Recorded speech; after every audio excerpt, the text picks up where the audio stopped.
Okay, so good morning. Yesterday we were speaking about the strings.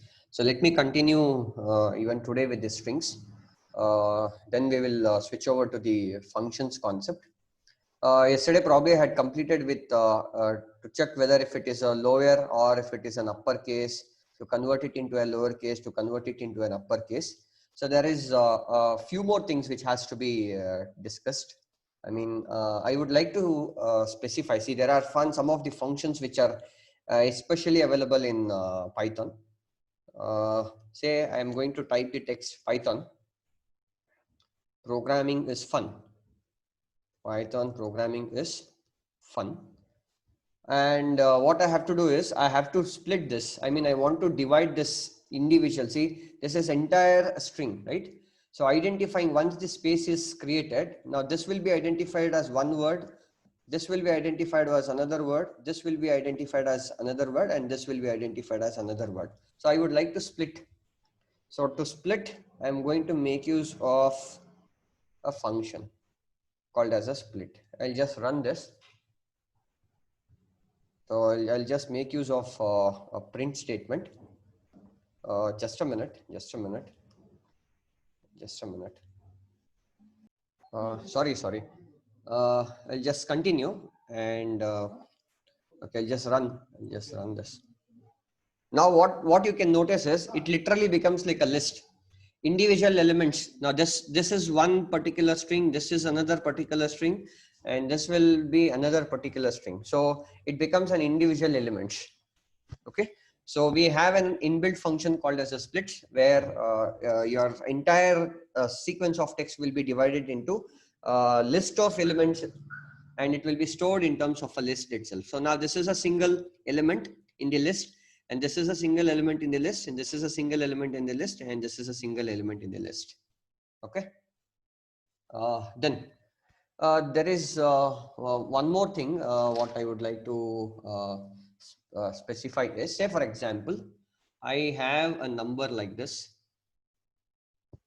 566 hyphen 867 hyphen then 5309, some number like this. This is my string, like something like a pin code or something like a phone number. I would like to separate this individual as an individual element based on the hyphen symbol. I would like to split individually based on the hyphen symbol. So what I should do is I have to make use of your hyphen symbol. I have to represent that based on the hyphen symbol. In split individually. You can make use of anything that you would like to have here. If I would like to split based on 6, it is going to split based on the element 6, and you will not find that element again, right? So I'll just print this. Now you can notice 566 is a different element. Now this is a sequence of characters what we had. This is a string basically. Now what we have done, we have divided this. Now 566 is one separate element in a list, 867 is a separate element in a list, and 5309 is a separate element in a list. So this is how you can bifurcate in a string based on the specified characters. Okay. Then there is one more example I would like to show you, that is yes, I'm going to make use of an asterisk symbol here, and I would like to have this Python programming,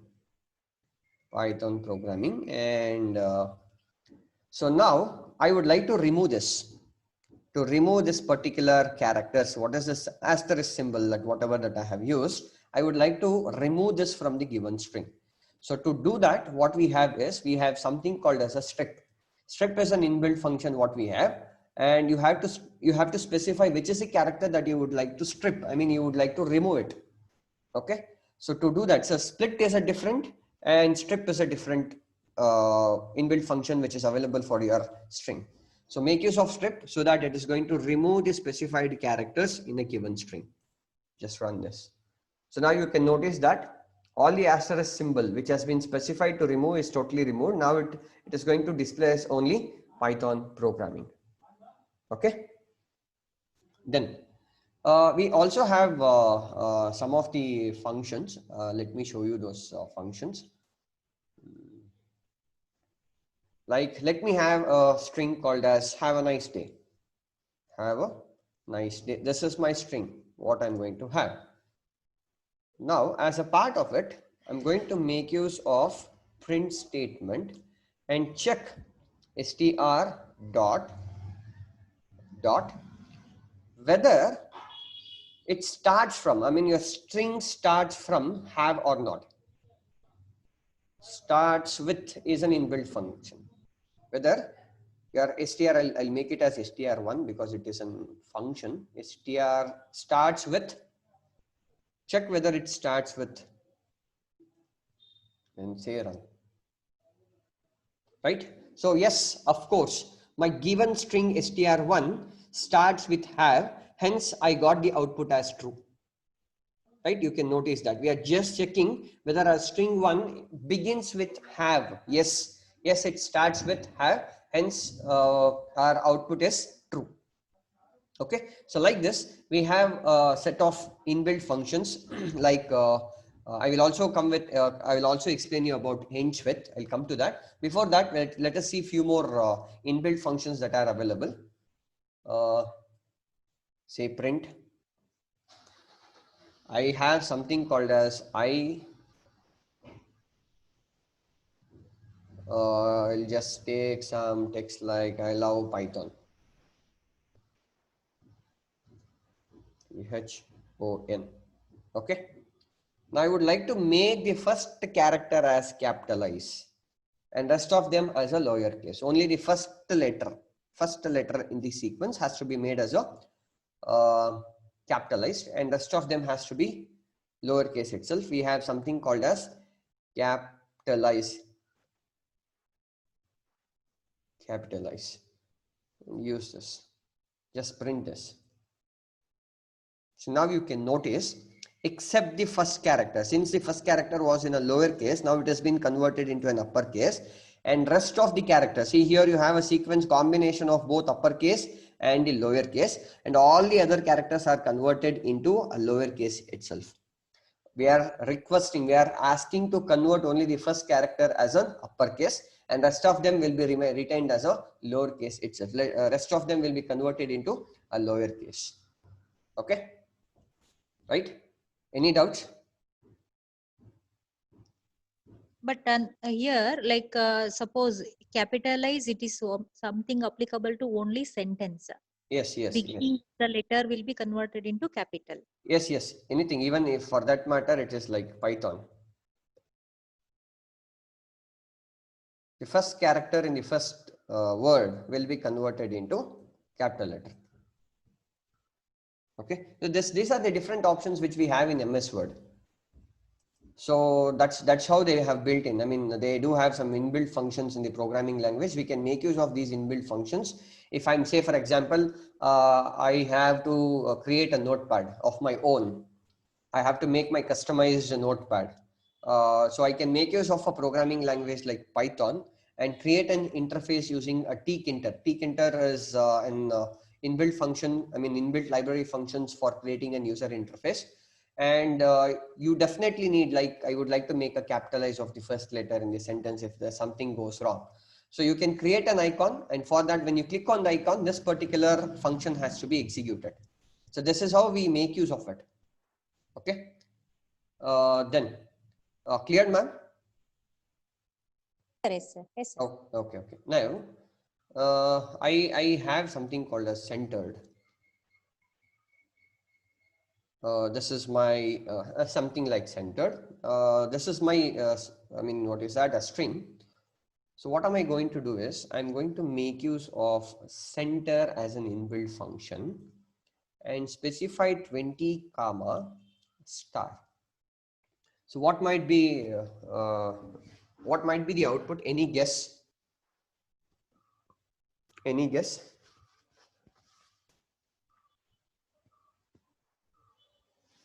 So now it specifies that you have to add an asterisk symbol to your existing string so that the length of the string should be equal to 20. So you add star to your centered, the string called as a center, such that the total length, including the string plus the added what is this asterisk symbol, should be equal to 20, and you are supposed to place it at the center. The string has to be placed at the center. See, now when you just count it, so the total number of characters that what we have is 20 characters along with the given string, and it has to be placed at the center. It has to be placed at the center. You are just appending the required characters at the either side of your given string so that it matches the given size. Then I'll take one more example. I mean, to specify to like I have a text called as Mississippi. This is a famous word. Mississippi is one word, one string which I'm going to take. I would like to count how many number of times a particular set of characters are present. Count. And I would like to count how many number of times ISSI is present, or ISS is present. Okay. So now you can notice the count is 2 because, so here is the first count. Number of times where ISS is present in the given string is ISS is 1 time, and this is for another time. So this is for another time, right? So the total number of times where your specified string is present, I mean the occurrence or the frequency of this string which is available in the given string is 2 times. So that's why we have got the output as 2. Okay. Now we have something called as ends with, like we have done with starts with. Now we are going to make use of ends with. So we'll check whether it ends with ISS or not. No, it definitely does not end with ISS because the entire string ends with PPI. So if I specify the string as PPI, then it will give you the output as true. Yes, since it is true, PPI, the given string ends with PPI, then it specify the answer as true. Okay. If this is the scenario, like I will specify the range from where to where, -1. So now we are asking from the 4th position, from the 4th index value, does it ends with PPI? Does it ends with PPI, or let me take it as SSI itself, or from the 4th character, does it end till it reaches the -1? So 0, 1, 2, 3, 4. So I'll make it as ISS, not SSI. I'll make it as ISS. From the 4th position till it reaches the -1th position, does the string ends with ISS or not? No, it does not.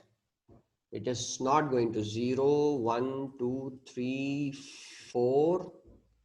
And this is your, sorry. 2, 1, 2, 3, 4. And you can specify like this. Something like. It will be -3. I'll just check. -3, rather than going with -3, let us go with something like this is 4, 5, 6 and 7. You can either go with -3 or you can also go with 7. We'll check with that. Yes, true. You can also go with the negative number like -3. -3, no, -1. This is -1, -2, -3. So PP, this becomes -3, -4. You can make it as -4. You can make it as -4. Either you can make it as a 7 or you can also make it as -4. To check whether it ends with from the particular sequence. If you are very particular about making it customized, you can specify what is the position from where to where you have to check whether it ends with or not. Okay. Then we have something called as find, where let me take this whatever. I will take it as whenever or whatever, whenever is my string. And I would like to check where does this particular string starts from in my given string. Just run this. And it says that it starts from the index number 3 minus, see 0, 1, 2, 3. Yes, it starts from, the never starts from 3 in the given string.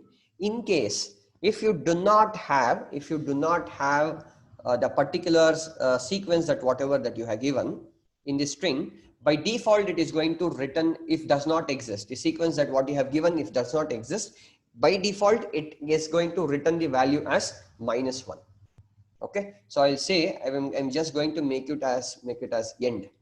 Since end does not exist in the given string, so it just returns the value as -1. So this is the default value. So do not get confused that -1 is where this is the value of that. So here when you are making use of the find, so make sure that if a given sequence exists in the given string, then it returns the actual location from where it starts in the string. If it does not exist, it is going to return it as -1. Okay. Then say I would like to join some sequence here. I mean for the given string. So what I do is minus is what I have to join, and I'm going to make use of an inbuilt function called as a join, and then I'm going to make use of a list here. Say let it be a string. It should be a string because you are performing the operation on the string. It should be a string. 678, then something called as 899, 890, something like this. So what is my intention? I would like to join these elements, which is a string. I mean, this is one string, this is another string. They are the individual string. They are called as an elements of your list. I would like to perform a join operation between them using a specified operator. So I'm going to make use of a minus symbol. So I'll just run this.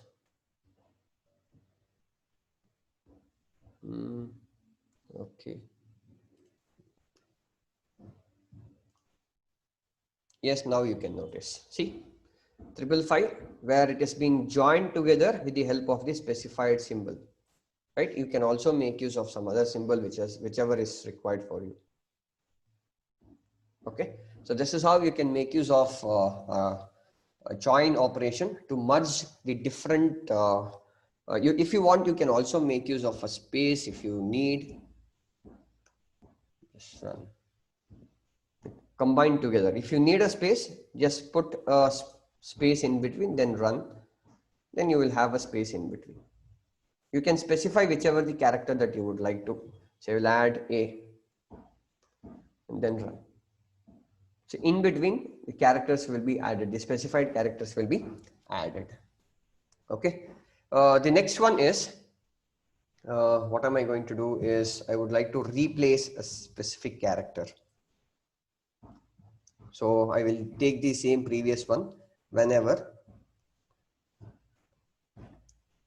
dot replace is the inbuilt function that what we have. Replace what?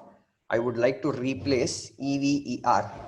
EVER has to be replaced with the specified string. I'm going to make it as CE and I will close this.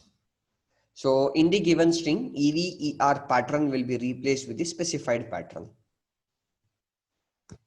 So whenever has become whence. So you can make use of your replace function to replace a pattern with the specified set of characters. Okay, then we will see a simple program.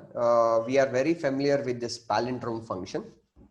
What is a palindrome? Basically, when you reverse the given string, either side, so the position of the character should not be changed. It should remain same. Say for example, if I take Madam, Liril, Malayalam, Liril, Nitin. So there are a lot of palindromes which are available. So you have to check whether the given string is a palindrome or not. Even you read from this direction or this direction, the position of the character does not change. They remain same. So I would like to check, I would like to write a program which can perform, which can calculate whether the given string is a palindrome or not. I have to display it.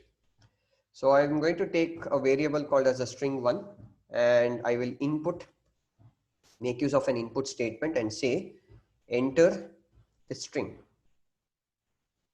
right? Then the next thing is very important.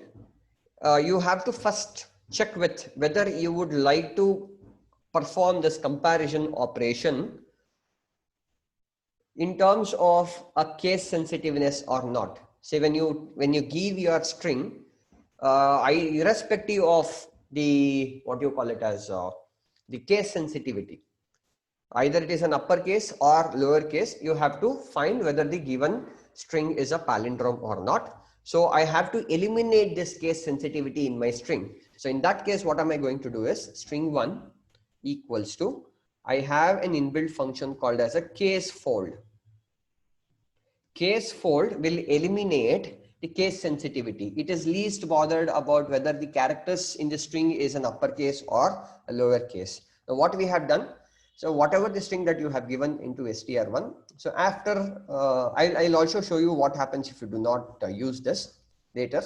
It might have both uppercase as well as the lowercase characters. So to eliminate that discrimination between an uppercase and the lowercase characters in this string, so I'm going to fold it. What we use for that is a case fold. Okay. Then I'm going to take one more string called as rev equals to, and I would like to reverse the string. I have an inbuilt function called as reversed. You can make use of the reversed string str1.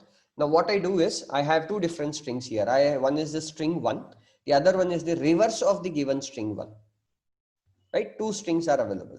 String 1 is our actual content, and rev is another string which contains the reverse of your string 1.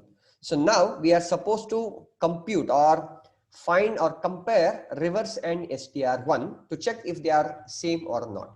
If the string rev and if the string str1 are one in the same, then we call it as a palindrome. The given string is a palindrome. Otherwise, it is not a palindrome. Okay. So for that, I'm going to make use of if, and I will convert that to perform a comparison operation. I should convert your given string into a list. So I'm going to make use of list as an inbuilt function. So take list as an inbuilt function, convert your string into a list. Now you can perform the comparison operation. Okay, list reverse. So put a colon and press enter key. Automatically the index, the indentation comes into the picture. And then print if it is true, print given string is palindrome, right? Else put a colon again, print given string is not a palindrome. Okay, so if you want, you can also add a new line character to it so that it prints in the next line. Right, now we will check. Run this. So it is asking to enter the string. I'll enter it as madam. Press enter key. It shows that the given string is palindrome. I will use a new line character so that I can type my so I'll just make it as madam. So even you read madam from the reverse order, it remains same. So just run this. Just press enter key. It gives a message as given string is palindrome. Now in just if this is a case, madam, again it has to give, because even you read it, it is same. Press enter key. Now it shows that the given string is palindrome. See here, we know that the ASCII value of your uppercase m is different and the ASCII value of your lowercase m is different. So here what happens is, since we have used this case fold, So it doesn't bother whether it is an uppercase or a lowercase. So if I just remove this and run, or I'll make this as a comment line so that it will not be executed. I'll just run this. Now I'll type it as madam. Now it shows that the string is not a palindrome because now the case sensitivity comes into the picture. When you reverse this string, the lowercase comes at the first position and the uppercase goes to the last position, and rest of them there is no change in that. So to avoid that case sensitivity in the given string, so what we do is we're going to make use of an inbuilt function called as a case fold. So you can just include that case fold, so which eliminates, which does not discriminate between an uppercase characters and the lowercase characters. Okay. Any doubts? Okay. Okay, right. So these are a few of the examples which are associated with your strings, and I'll also show you one more example with respect to the string here. So I would like to sort the given words alphabetically in a string. Say I will have my string as str1 equals to hello. This is an example with words, something like that. Right?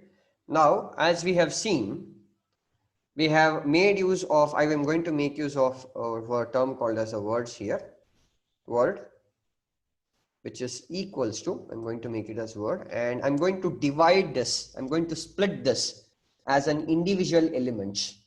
This will be taken as an individual element, this will be taken these words will be divided into an individual element. So for that, I do have an inbuilt function called as a split, which we have discussed. Split. Okay. Now what you have to do is you have to sort it. So how do you sort it? Word dot sort is an inbuilt function that what we have. Now we will make use of our for loop for I in word, put a colon, print word. Sorry, print I, not word, print I. Okay, just run this.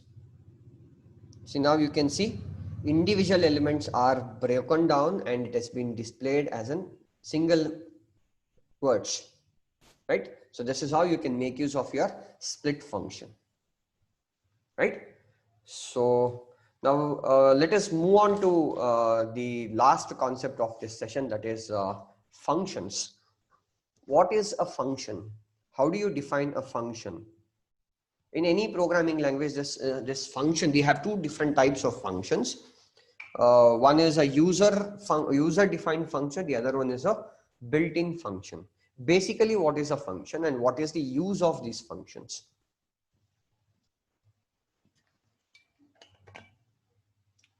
Function is a self-sustained program segment, we say, and Exactly. it performs a specific task actually. So Exactly. that function, all programming languages supports this Yes. functioning.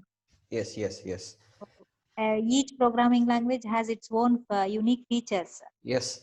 While writing the functions. Exactly. So as we have these functions even in the Python, so as the program number of lines in the program starts growing up and becomes larger, the functions makes it more organized and makes it more manageable. In any of the programming language, you can make use of this functions, or simply to say that functions will help you where it can break our program into a smaller and modular chunks. That's what we can call it as a functions, right? Here you also have functions. I mean, a user-defined functions is possible in Python as well. Let me show you the general syntax of it. Def is a keyword that what we use. Define a function, and you specify the function name, which is an identifier again. So you should be careful in giving. If you need, you can give a parameter. If you don't need any parameter, you can just leave it, and make sure that you put a colon like how you have used in while or do while. The same thing is being used here. And we have something called as doc string. Right. Doc string. It's in Python. They say that it's mandatory. What is this doc string? It's like, since I have used this, see, you can notice that I have used this within what does this symbol mean? Why do we use this? Comment. Comment. Yes, yes, multi-line yes, comment. yes, yes, yes. So most in the Python, they specify that doc strings are mandatory. Doc strings is nothing but why did you write this function? What is the purpose of writing this function? What does this function perform?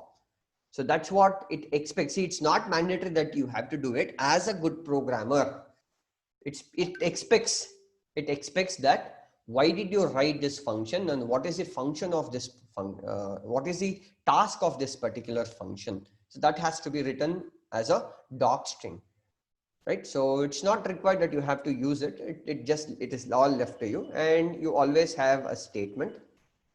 You can have n number of statements, and if required, you can also use a written statement. If required, you can also go with a written statement. Otherwise, you can just leave it as it is. Like in any other programming language, you have different types of functions. Function with argument, function without argument, function with argument and with return value. So everything is also possible even in the Python. Okay. So I will simply show you an example how you can write these user-defined functions in the Python. So def is a function, and I'm going to greet a person. Okay. So greet is a name that what I have given, and the parameter that what I'm going to make use as a variable as name. Okay, so if you want, you can go ahead with writing the doc string why we have written. So you can just write it as a greet function. And what is that I'm going to do is I'm going to print it. Print what? Hello. I just put a comma here. I would like to print hello and print the name that what you need. So that's your name, right? Whatever the name that you have read has to be shifted to this parameter. Right, I'll take plus again. So when you use this plus operator, it indicates that you are going to even see for any normal print operation, you can use that. It's not that this has to be used only in the user defined function. This is a normal printf statement. So to print your string, this is how we are going to make use plus in between that name, because at this location, I would like to print the specified name. Okay, and give a space and say that good morning, hello, good morning. This is what I would like to print. Okay. So again, you should notice that even here indentation comes into the picture, right? This is a statement. This is a task which has to be performed using the given function called as a greet. Now it's time to invoke our function, right? So I'll just give one more line here for just to differentiate here. Name equals to input. Then C, enter the name, enter the name. Now I would like to just see, now this is a different function and this is a different program, right? It's like, it works like a main function. Okay. Now I have to invoke this. To invoke this, what am I supposed to do? I have to make use of my name of the function called as greet and follow the just give your parameter. What is this parameter? Name. So now specify run and it will ask for name. I will type the name as Impavid. Press enter key. See, now you can notice hello Impavid, good morning. Okay, so if you want, you can also specify a space here and then run. So just type it as Python and see hello Python, good morning. So now I'll make a small change here. We'll see what's going to happen.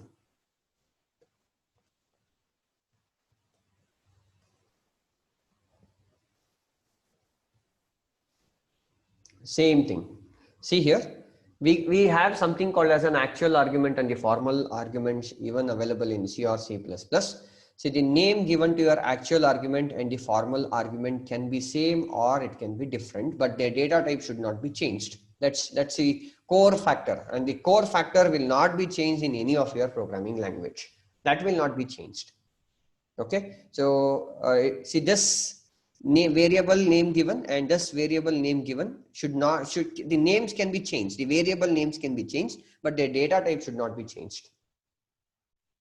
Okay, so remember that. Then we will just move on to the another example to represent how a return function works in Python. So I would like to calculate an absolute value. So we know that we have ABS is an inbuilt function. So how do we write that? Absolute underscore value. I would like to calculate an absolute value. I'll take it as n. N is a number for me. Okay. Now I will check if n is greater than or equals to 0. N is greater than or equals to 0. Then I will use return a positive value, because the function of your absolute value is where if your given number is negative, it has to convert into a positive. If it is a positive, it retains as a positive itself. If it is a negative number, then it has to convert the negative number into a positive number. So that's what I'm doing here. So I'm just checking if n is greater than 0. Of course, it's a positive number. Let us retain the same number, right? Let us print the same number. Else what we have to do, we will return if it is a negative number, I have to make minus into minus is a plus. So I will just make it as minus n. You are supposed to return minus n. Okay. So now you can make use of your print statement, print, and then you can invoke your inbuilt function absolute value. See, once you have created it, it automatically pops up there. I'll take it as 2, which is a positive number, and print just comes automatically. So it's not an inbuilt function. Since I have created a function, it pops up automatically. It will take it automatically. So now what happens in first case is this 2 value will go here and checks whether 2 is greater than 0. Yes, 2 is greater than 0. Then it returns the value back to this, and it will print the value as 2 itself. When this particular statement is executed, minus 8 will be transferred to the n, and here the value will become minus 8. Minus 8 is neither greater than nor it is equals to 0. Condition false. Then you are supposed to return minus n. That means the value of your n is minus 8. So minus of minus 8 will give you plus value, positive value. So now you can get this 2 and 8. So this is how your absolute value, ABS value, is being written and stored in your in the library function. Okay. Any doubts here? Now, yes? No, sir. No, sir. No doubt, sir. Okay. So now we have, when it comes to the functions, there are 2 different terminologies which we have to discuss. This is a theoretical concept, and practically it's the same thing. We say that the scope and the lifetime of a variable. What do you mean by the scope, and what do you mean by the lifetime of a variable? How long variable exists its value in a given block actually? Okay.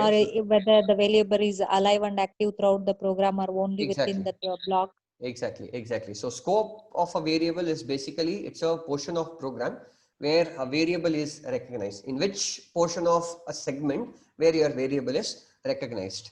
So that's what it gives you as a scope. Then it's always possible where you have a parameters and the variables which is defined inside a function, and whichever the variables or the parameters which are written inside the function or which belongs to one specific functions are not visible from outside the function, and their scope remains as local itself. I'll just repeat this. So the variables or the parameters which are associated and they are written inside a function, and they are not at all visible from outside the function. You have 3-4 different functions which are available, and once a variable is written within a function, right, and they are not visible from outside the function, and their scope remains as local. We will take few examples for it in the later stages. Then what is this lifetime? How do I say that the lifetime of a variable? It is where it's a period in which the variable exists in memory. How long your variable exists in a memory is what we call it as a lifetime. So the lifetime of a variable inside your function definition is as long as your function gets executed, and they are destroyed once we return out. When you come out from your function, their memory, I mean, you will not have that in the memory.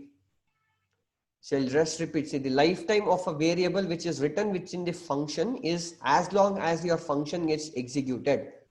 Once you come out of your functions, once it returns, you return from your function, then they are destroyed. So that's the lifetime of your variable which is defined inside the function. Okay, so two different things. One is the scope, the other one is the lifetime, which we have to remember in Python program, and probably depending upon the scenarios, it is the same in other programming language. So we call it as a storage classes in C and C++, but here you call it as a scope and life. The concepts are same, but the way of that's been stored in the memory is slightly different. Okay, so I will just take an example here, def, and I'll call the function as my function, put a colon. Now this is put a colon, or this is without an argument, and let me write it as x equals to 10, x equals to 10, and print value inside the function is x value which has to be printed. Okay, now what I do is I will come out of the function and I will define another value for your variable. Now this is just once I come out of this indentation, it specifies that this does not belongs to your definition. I mean, it does not belongs to your user defined function. So x equals to 20, and I will just invoke, I have to invoke my function. I'll just invoke my function. Then I will print the value outside the function, value outside the function. So now we will run this. The scope is always given for the values which are stored inside the function. So now what it happens is, now the value of your first, this part will be executed always, then this part will be executed. Like in your C or C++, first the main, it starts executing from the main function, then it invokes using, you have a function call. So this is your function call, which will help you to invoke the other user defined function. So here x will be stored with 20, and I will invoke this function. Once I invoke this function, this will be invoked. And now, though the value of your x equals to 20, which is written outside your function definition, this will not have any effect on the given function, because this x equals to 20 is written outside the function.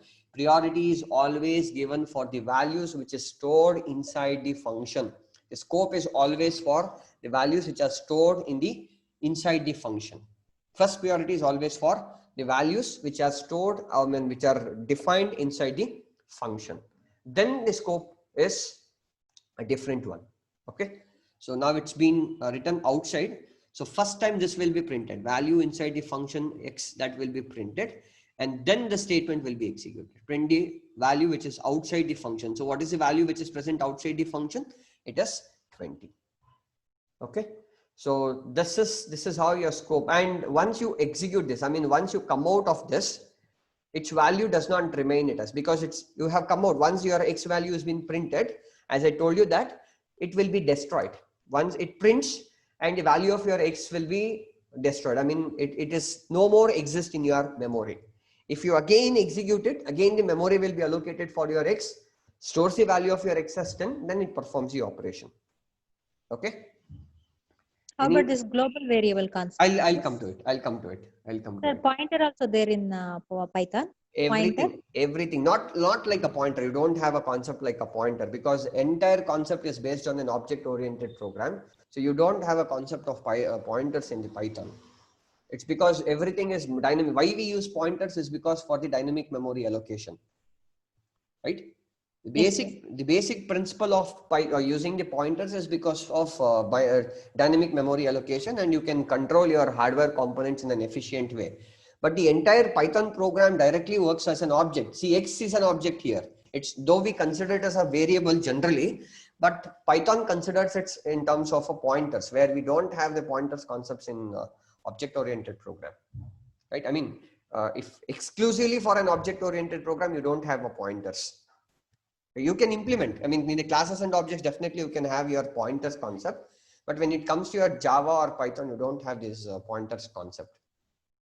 Okay, so there is one more thing which I would like to show you.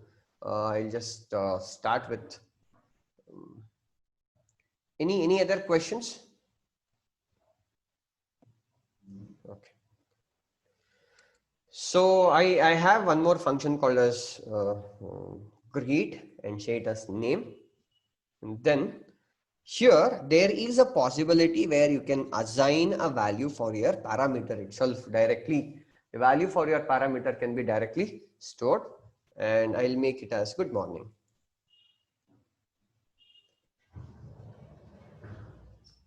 Okay. Then I will put a colon here. Press enter key so that you will have somewhere in the indentation, and then you can make use of your print statement. So print, as we did earlier, hello, put a comma, then put plus operator, and you can have this name, and put a plus operator again.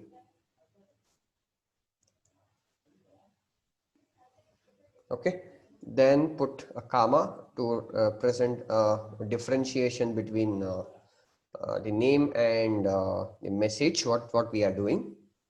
Just plus and use the variable that is message. Okay, so this part is done. So this is what I have to print it, right? So let me invoke this. Let me invoke this function, create impaved. So I'll run this. There is a syntax error.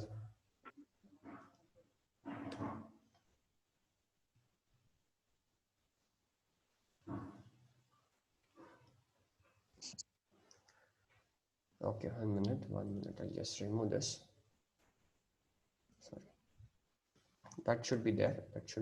And this should not be there. Okay. I'll just run this. Name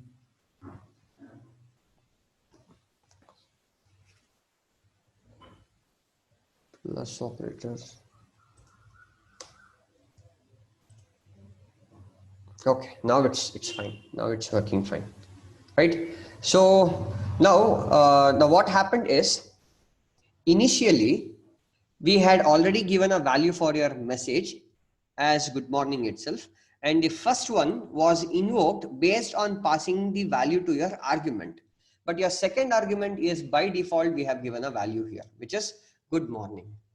Okay, so this is one way. See, now what happens is, the variable name is totally replaced with the given param argument. So what is an argument that we have given? We have given it as a impaved. Okay, in case what happens if I try to give an argument, one more argument, because how many arguments we have? We have 2 arguments here, and I would like to give one more argument, call it as technologies. Then run this. So now you can notice that though you have a value which is being initialized, once you pass as an argument, the initial value will be overlapped with the argument which is being passed. So if there is no argument is being passed, by default, the value which has been assigned to your argument will be taken here. So in this example, since the second argument is not given, by default, the value which has been assigned to your second argument is printed. See, you can notice that it's been printed, right? But in the second case, what we have done is we do have provided another argument, and I'm instructing that do please change this good morning to do pass this technology as an argument to your second parameter for your function. This is how it happens. So though you have initialized this, but depending upon your argument, definitely if you have a second argument and a value is given to your second argument, the actual argument which has been, the value of your actual argument which has been given will be replaced with the new argument which you have passed. So this is another important which you have to remember. Okay. So we will take a few more examples like global variables. How do we use this global variables? So I'll just take x equals to something called as a text. I'll make it as a text. So this is global is a string that what I'm going to use. Global. That's globally declared. When I say globally declared, it can be accessed throughout the program. So define a function. I'll call it as a function. Put a colon. And then print x value. So I will print as x inside,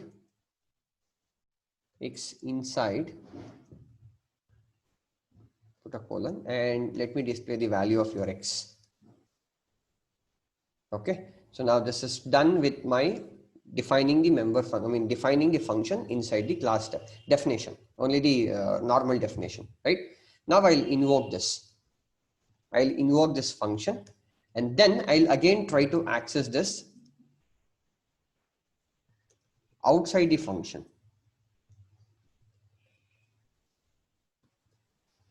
So this is an inside. See, now the value of your x is globally declared. It is not declared inside the function. It's globally declared, so that even this function can access, and even here outside the function, even this also can access the same value. See, now you get the answer as inside it is global, even in the outside the value is global itself. Okay. And we will make a small modifications into this and see how this global variable actually works. Select x equals to 5, and I'm going to make use, I'll just print the value of your x here. Before that, I am going to perform a product operation here, x into 2. That's what I'm going to do here. And then invoke the function. That's all.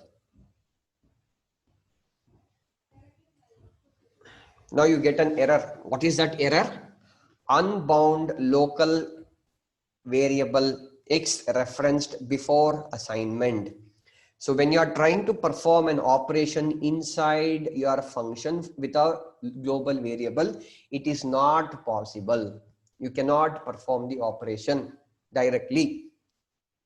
Rather, to perform any operation, you can print it, but to perform an operation, it is not possible. So what we have to do is, there are two different options where you can do this.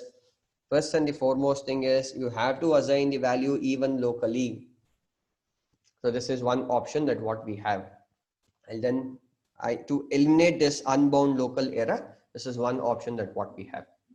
Okay, now if I would like to go with this print x, now you will find a difference. The first value is printed as 10, and since the global variable is 5, now your x value will be printed here. So this is one option that what we do.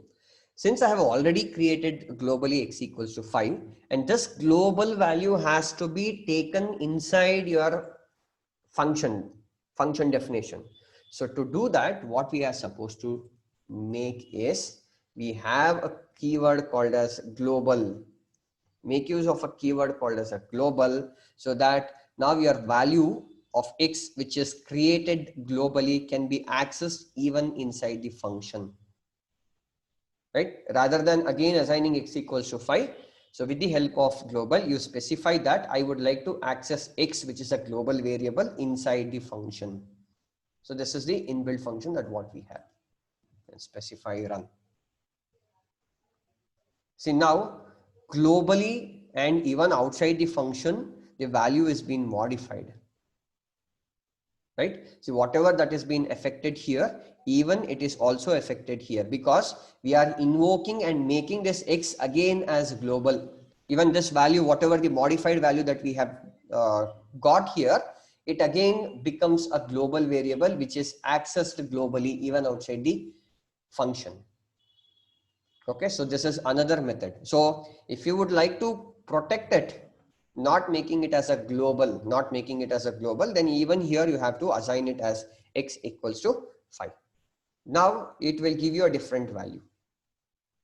But once you make your X as global, whatever the modifications that you have made, now your X is totally made as a global. And that means if you make a changes here, it is applicable globally, because you are making your X as a global.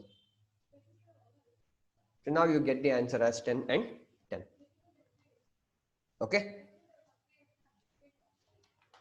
Right. Sir, then, sir, one more problem. Yes. Like, how does it understand the starting of the function and the ending of the function? Because the starting of the function starts at the definition line number 2, Yes. and the end it's line number 5. No. In the sequence, the function is being called. Correct. So this is the if you want, this is how you can differentiate it. See, compiler understands based on the indentation. Okay. Based on the indentation. See, if I start doing this, see, now when I make this fun, now this becomes a recursion. Yes. Right? Okay. This function calling another function. I mean, the function is invoked itself. This becomes a recursion.